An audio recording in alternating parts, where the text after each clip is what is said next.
Good evening. Thanks for joining us and welcome to WHOV News. I'm Chatan L. And I'm Dominique Lockhart. It's the middle of February, which unfortunately means Black History Month is almost over.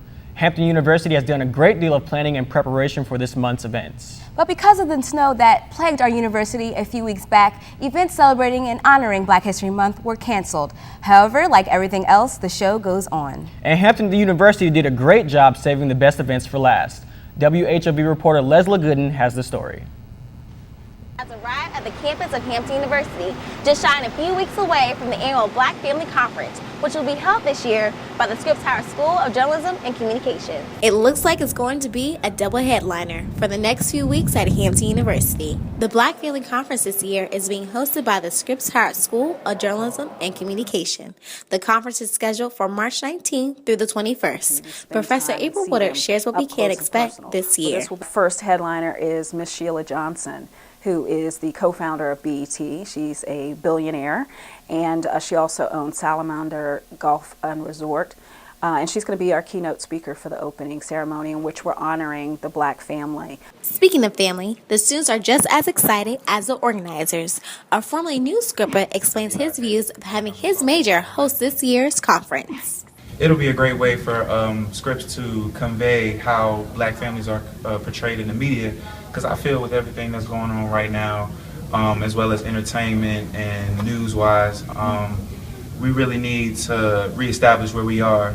For additional information on the conference, please visit www.hamptonu.edu to purchase your tickets to this event. I'm Leslie Gooden, WHOV News. I'm definitely looking forward to the Black Family Conference. Me too. Hampton is definitely going to be the talk of the town with all those powerful movers and shakers coming to our campus. What would Black History Month at Hampton be without Black Heritage Extravaganza? The festivities will take place next Friday, beginning with the pre-show in the Student Center atrium. But the fun doesn't stop there. During the show, students will be acting, singing, dancing, and performing poetry. It's a wonderful celebration of our rich heritage and is one of Hampton University's most prized traditions. The theme of this year's Heritage Extravaganza is Alice in Wonderland. The show starts at 7:15 in Ogden Hall. That's the Friday, the 28th. This Monday, the women of Hampton gathered to discuss current issues plaguing the Black community. Topics range from interracial marriage to the depiction of the Black angry woman. However, these weren't the only hard-hitting issues that were discussed on Hampton University's campus this week. The men gathered to discuss issues such as state of the Black college man.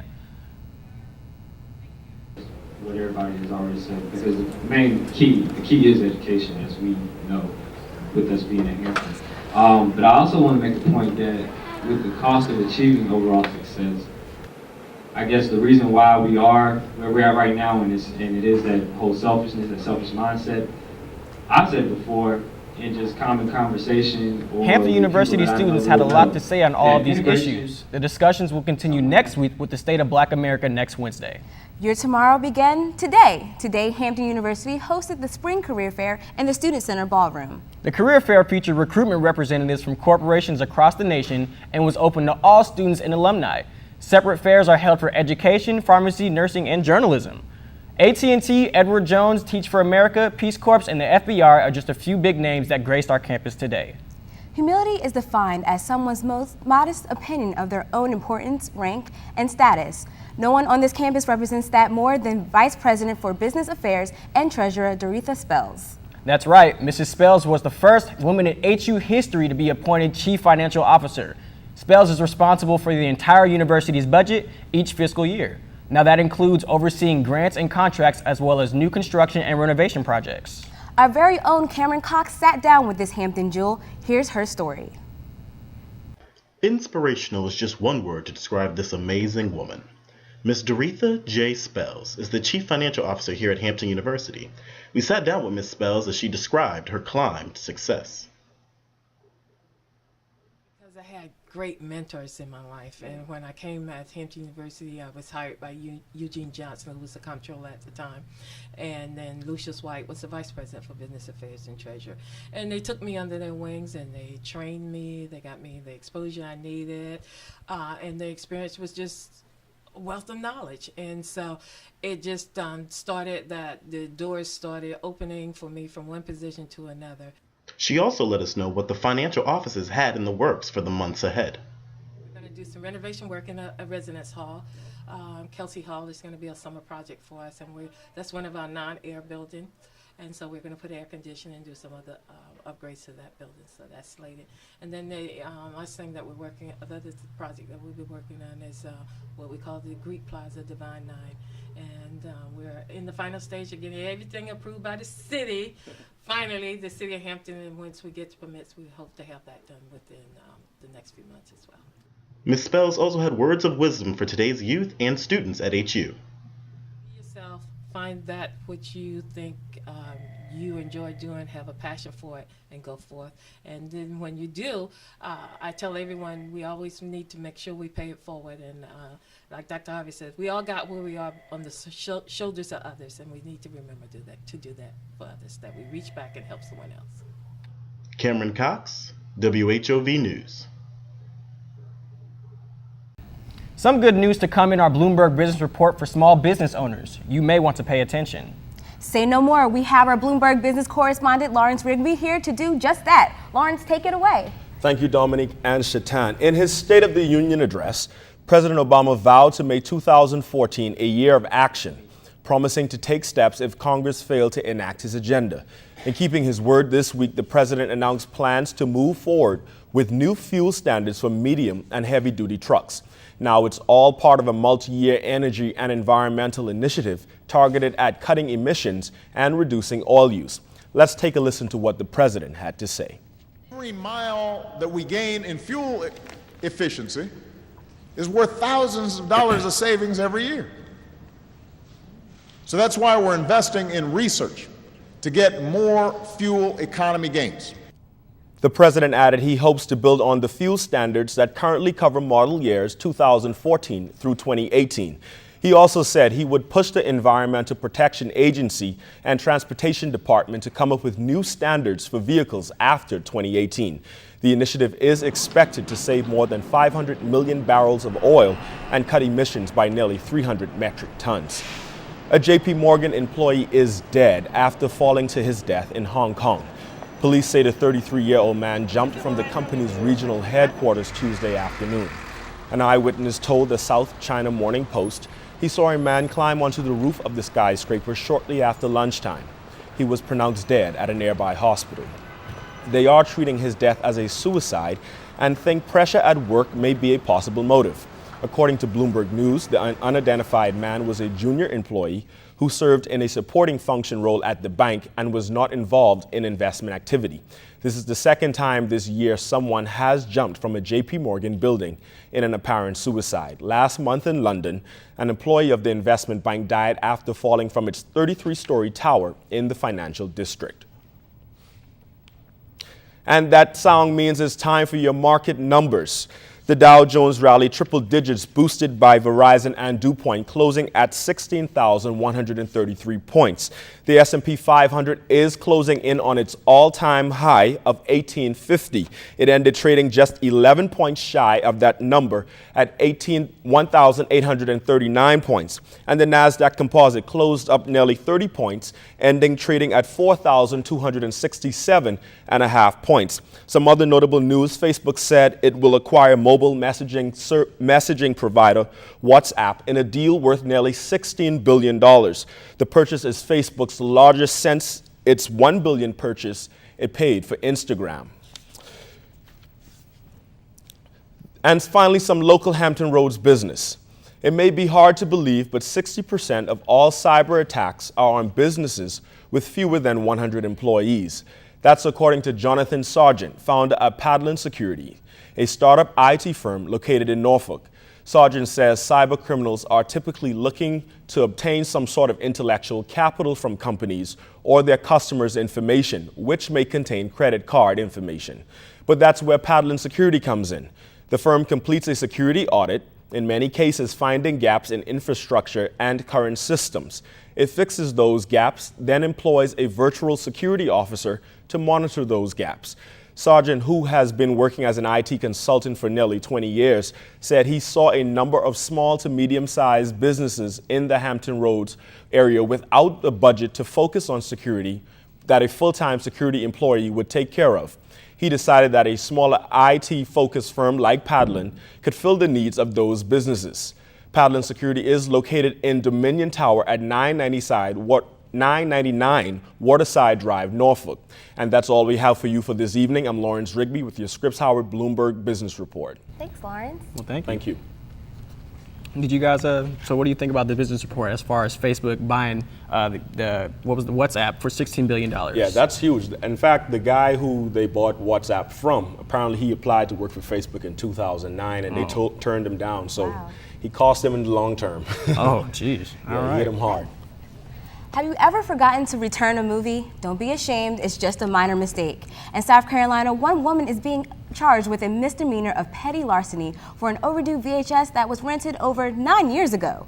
27-year-old Kayla Michelle Finley is being charged by a now out-of-business Dalton Video for her failure to return Jennifer Lopez's hit movie, Monster-in-Law. Kayla was formally put under arrest last Thursday for her movie renting negligence. According to the warrants, Finley was never sent several notices, but she never responded. A woman identifying herself as Finley wrote on Facebook that she never received any of these letters and claims are bogus. She was released Friday morning on a $2,000 bond. George Zimmerman, the killer of Trayvon Martin, interviewed Monday with CNN's Chris Cuomo. In the interview, Zimmerman said he feels he is a scapegoat for the government, the president, and the attorney general. He also described that he feels he is a victim because of the treatment he has received since the trial. Zimmerman said he regrets ever going out the night he killed Trayvon. Moving forward, he wishes to continue his education with hopes of becoming a lawyer. Zimmerman said he himself should symbolize justice. It's no secret that Virginia is in an ugly fight over the issue of same-sex marriages. The Commonwealth is making headlines on homosexual unions. Just last week, a federal judge ruled the state's ban unconstitutional, and the state's top attorney, Mark Herring, says he will let the ruling stand, but a majority of Virginians are not with him on this. In the latest Hampton University Center for Public Policy poll, a majority of those surveyed say no to same-sex marriages. 47% believe the ban should remain in place, to 46% who wanted to see the ban lifted. The poll was held on February 6th, 8th, and 9th and included 803 voters. Currently, same-sex marriage is legal in only 17 states and the District of Columbia. Taking a look at some stories making global headlines. Our first stop is in Sochi, Russia with our Olympic team. It's almost time for the 2014 Olympics to come to an end, and all eyes will be on the Sochi for its closing ceremony. The conclusion of the Games will take place this Sunday and will begin at the symbolic hour of 2014 local time. The closing ceremonies will air on NBC at 8:30 Eastern Standard Time. And as it stands, U.S. has 23 medals and leads host country Russia by 1 medal. Some great U.S. Olympic moments were in the ice dancing gold, 3 golds in snowboarding, but don't worry, if you missed any Olympic action, NBC will air an Olympic review show starting at 7 p.m. on Sunday. The committee has promised there will be no repeat of the glitch that happened during the opening ceremony. With the Olympic rings, I can't wait to watch. What about you, Dom? I'm ecstatic about the NBC, about the Olympics because it's the Olympics. Hello? Yeah. Anyways. America's favorite doll is now a cover girl. Sports Illustrated will be featuring the iconic Barbie doll on the cover of their 50th anniversary swimsuit edition. Barbie will be shown wearing the commemorative swimsuit from 1959 as the doll that started it all. Mattel and Sports Illustrated, 2 brands frequently receiving criticism for the depiction of women, have taken an unapologetic stance for the partnership in the face of an online backlash. The edition hit the stands Tuesday and is on shelves everywhere. I remember when I was a child, the old saying was, it's all fun and games till someone gets hurt. Well, Chatan, several people have died after playing this online drinking game. Neck Nominate started in Australia and is slowly but surely sweeping through Britain. This online craze has killed 9 people, all under 30. Neck Nominate is simple. Someone downs a large drink mixed with different things and posts the video on Facebook and Twitter. Then they choose someone else to outdo them. If they choose not to accept the challenge, they are made fun of. These men have used liquor and dead mice. They even drank out of toilets. So this harmful game will frighten other potential players. Or will this game come to an end? Hopefully people interested realize how harmful and how fatal this game may be and choose not to participate. There are many other online games to play, like a nice game of chess, checkers, or even Bejeweled. Yeah. Think smart. Yeah. Late Night with Jimmy Fallon kicked off this week. Guess what stars graced his stage after the break? 60s, 70s, in February? Will this warm weather go? WHOV weather teams up with us coming up next.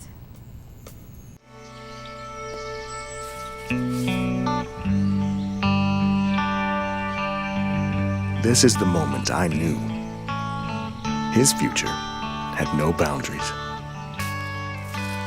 There are some moments only the forest can inspire. Find yours at discovertheforest.org.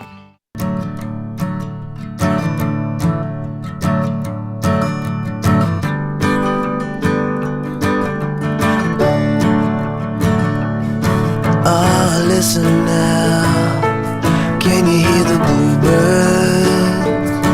Oh, look up now, can you feel the sun?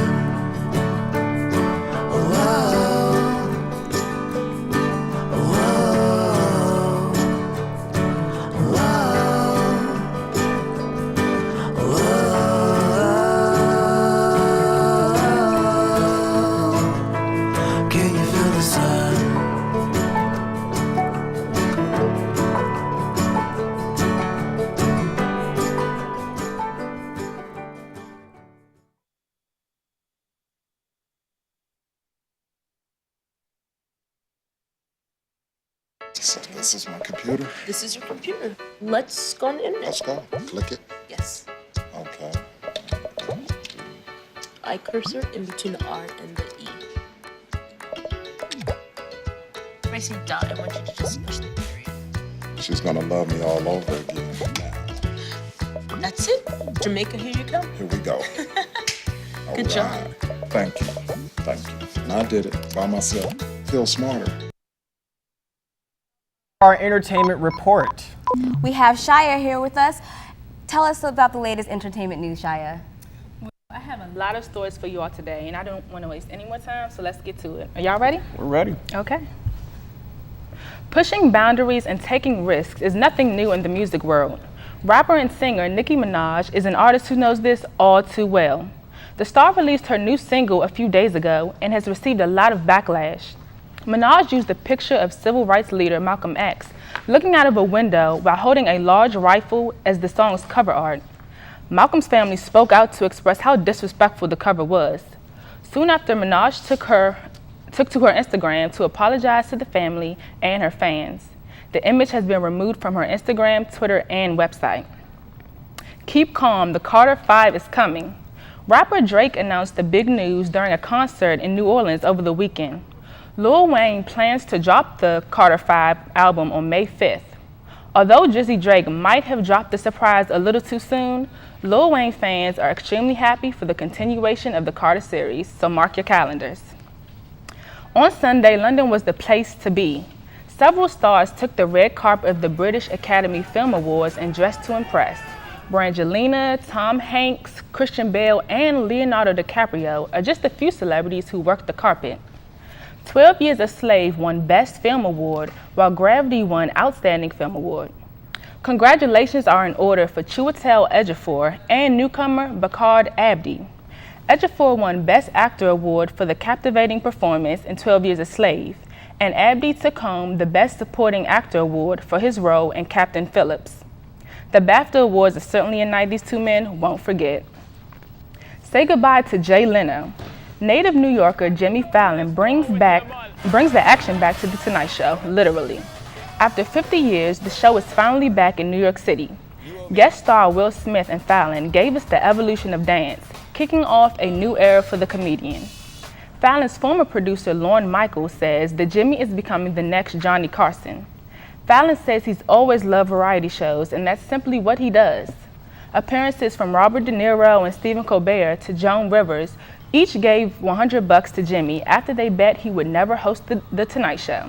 This was her first time in over 25 years for Joan Rivers for being on the show. So you guys going to get the Carter 5? You know I'm definitely getting the Carter 5. It's Lil Wayne. I'm not a Lil Wayne fan. I'm not even that big on rap. So Yeah, no. I definitely won't buy it. I might just listen to it after some friends get it. Well, thanks for being here today with us, Chatan. Thanks. What is going on with this weather? The snow is gone, but will it stay? Find out next. And see what one Snowden family did to create their own Olympic fund.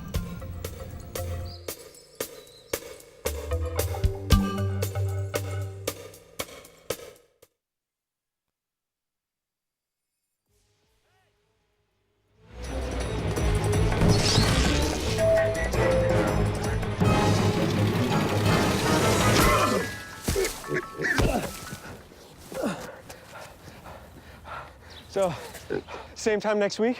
Well, of course. Put away a few bucks, feel like $1 million. For free tips to help you save, go to Feed the Pig.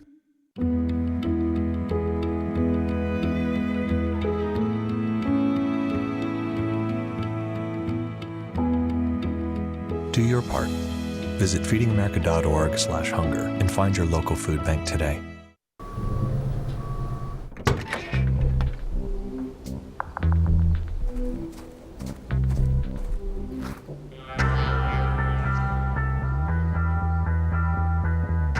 When you throw away money on wasted electricity,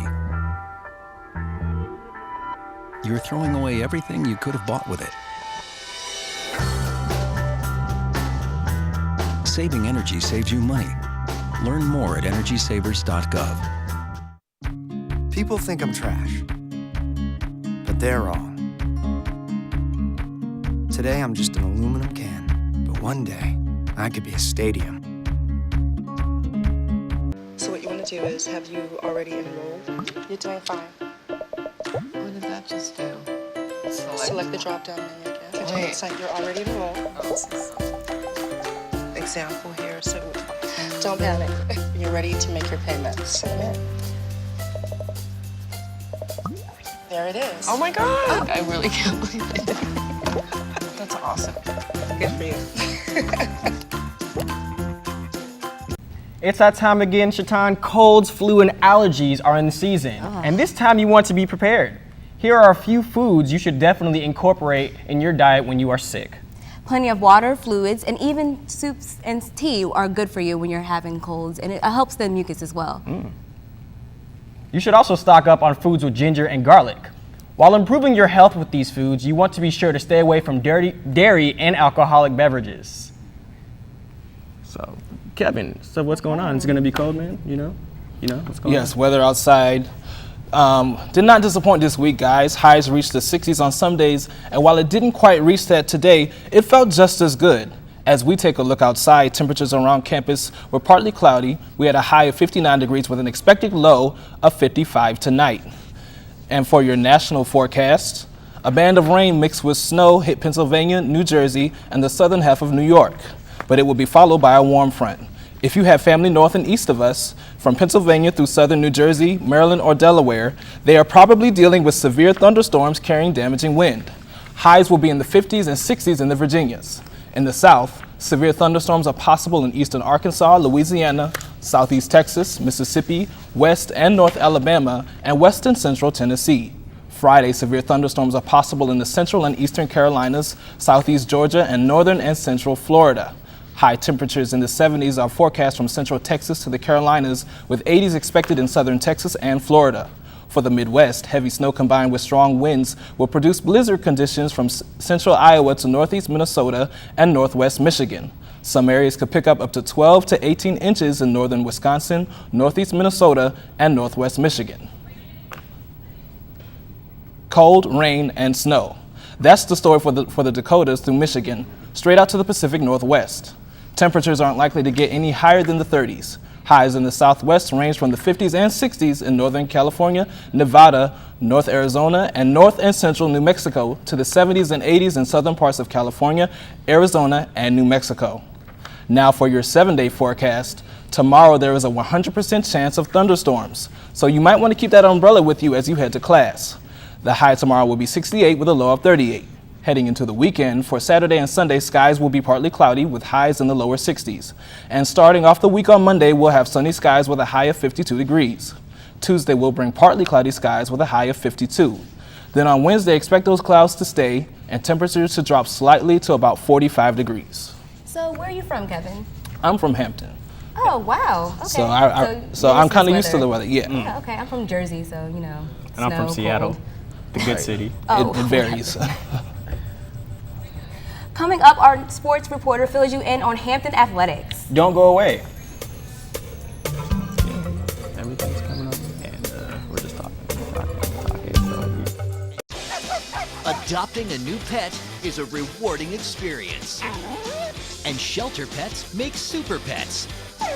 Your new best friend will steal your heart, bring you happiness, and enrich your life for years to come. You can make a difference in the life of an animal. Adopt and bring home a shelter pet today. To find out more, visit theshelterpetproject.org.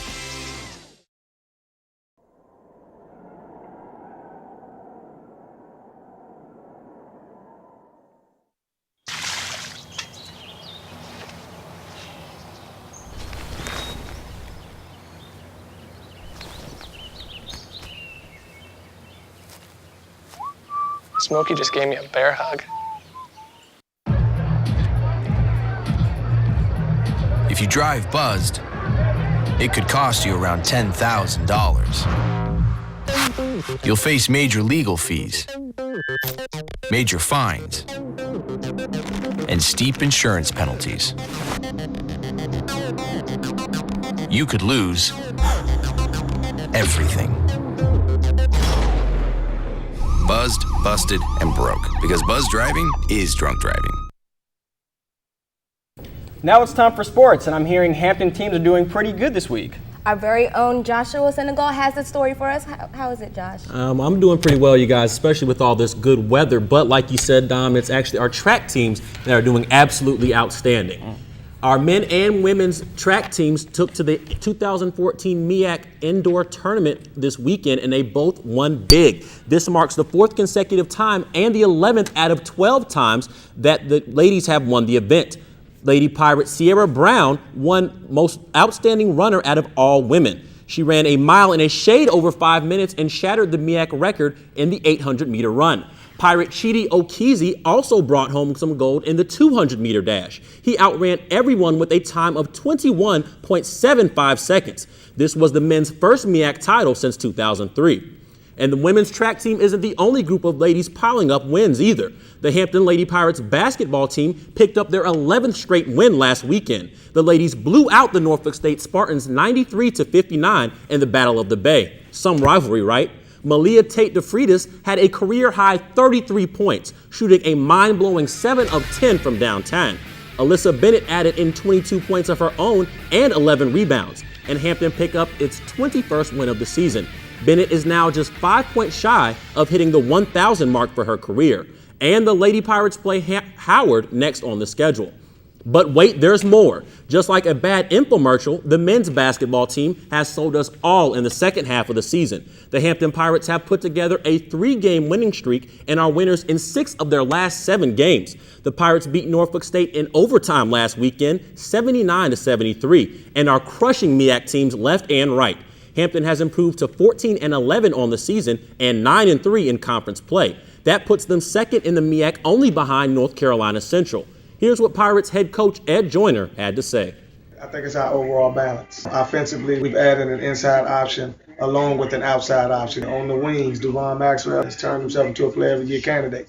Now we got to show that we're mature enough to handle the next go round because those teams are going to come hard. That's what we're concentrating on, doing what we do, but do it better. Like the ladies, the Pirates will hit the road this weekend. They will play their second and last game against the Howard Bison on Saturday. Hampton drubbed Howard in the last one, 63-47. Now, I hope you're ready because basketball fans definitely know what today is, the trade deadline. And there's a lot of movement throughout the league. Roll the tape. Easily the biggest trade today, the Indiana Pacers have moved Danny Granger to the Philadelphia 76ers. They'll get back Evan Turner, who led his team with 17.4 points per game. Unhappy guard Andre Miller is heading to Washington to back up John Wall. He's part of a 3-team trade that sends Eric Maynor and 2 second-round picks to the Sixers. The Brooklyn Nets made a small move yesterday as well. They sent Reggie Evans and Jason Terry over to Sacramento for Marcus Thornton. And finally, the Lakers. No, they didn't move Pau Gasol, but they shipped point guard Steve Blake to the Warriors for Marshawn Brooks and Kent Bazemore.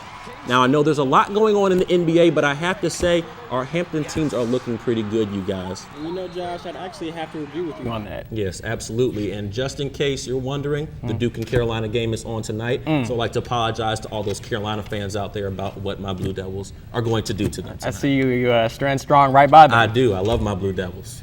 All right. I had no idea what you guys were talking about. I'm not really into sports. Just like know that. it's going to be a great It's going to be a good game. It's going to be a good game. That's 2 rival teams, am I correct? Yes, absolutely. Okay.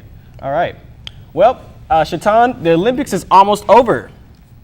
Yeah, I know. It ends this Sunday, but I've missed out a lot on all the events. Well, I can't promise you the Olympics in Russia, Chatan, but one Minnesota family turned their own backyard into the Olympic Games. Wow. WHOV's Amanda Jackson has the story.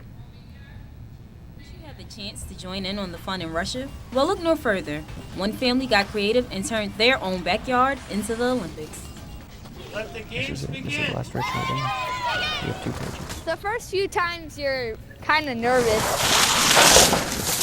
but then you're also really excited because you're like, oh, I want to go down. You ready to go? Yeah. We're at my snow fort and we're having the Olympics. We're at the Smith Olympics at the Smith Ice Luge. You're going to have 3 runs at the course here. As soon as you go down the straight downhill, then you go to our first turn. And then there's a big U-turn. And that is probably the funnest turn because you turn so sharply and so fast. 12.5. The first annual Smith Olympics, as this family calls it, invites the neighborhood to compete amongst each other in a luge relay. Dad wanted to do something fun at the snow fort, and he wanted to do something where everybody could come over and play on it and stuff. Ready? This family sure knows how to have a good time, turning one boring snow day into the Olympic Games. I think it's really fun. We've never done anything like these Olympics before. First place to Mr. Evan Smith, 5.83. So Pirates, are you up for the challenge? The next snow day, go out and have some fun. Amanda Jackson, WHOV News. Wow, that was extremely creative and it actually looks like a lot of fun. Indeed, Dominique. Don't miss out. Tune in this weekend for the Olympic Games on NBC. That means you too, Chatan. All right, all right. Thanks for joining us tonight. I'm Dominique Lockhart. And I'm Chatan L. On behalf of the entire WHOV News Watch team. Join us again next week and have a good night.